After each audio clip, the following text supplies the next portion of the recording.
All right, Peach. Hope you're doing good, man. Sounds like the golf is a bit of a struggle. I'm sorry to hear it. So watch your videos. Have some feedback for you. Hopefully you can see this one. It's a little dark in here, darker than it might normally be. Hold on. There we go. That might make it a little bit easier to see the old club face. Okay. All right. So what I see and what is going on, I think is probably kind of a twofold thing. One, I do think there probably is a little bit of a mental component going on where you're a little bit frustrated and like struggling, and it's kind of compounding the problem. So obviously I think probably this is partially my fault because I was encouraging you, hey man, need to get that club moving outward a little bit more. And I definitely see in the videos you trying to do that. One thing that's happening more than it should while you're trying to get the club to come outward a little bit more, I understand why, but your left arm, your lead arm is getting outward too far away from your body. So I know that sounds crazy. You're like, well, how the fuck can I do that without that? But you can. You can orient the club face downward without pulling your left arm out away from your body. So what happens as your left arm is getting out over this way, the club's getting steeper than we want it to. Certainly we want it to come outward a little bit more by keeping our left arm kind of pinned, connected here with our chest, and then turning this downward a little bit more.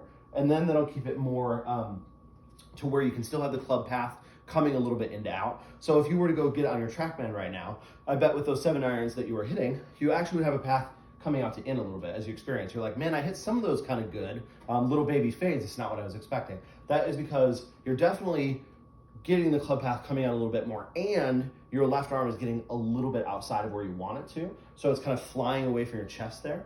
And so what happens when that left arm gets out a little bit more is obviously we're getting the hosel a little bit closer to the ball. So like if you get your left arm extended out this way, if the club started here, right? And then as we swing downward, the club comes out this way, obviously the hosel is getting closer to the ball. So that's what those hosel rockets are about, is that left arm coming away from your chest. We can have the club moving outward, but staying pinned and keeping that club in here a little bit more. And that'll just like reduce the amount of that path coming outward, but it won't get that club closer to the hosel, right? Or the hosel closer to the ball. Sorry, bro. Been a long day. I've been talking golf for too long. Hopefully that makes sense. I think that is all that I would try at first is one, slightly reduce the amount that I'm trying to get my arm to come outward or the amount that I'm trying to get my path to come outward, and make sure that as we're doing that, this left arm isn't getting disconnected from our chest, because I think that's how you're really getting that club traveling too close to the again, the hosel club, too close to the ball.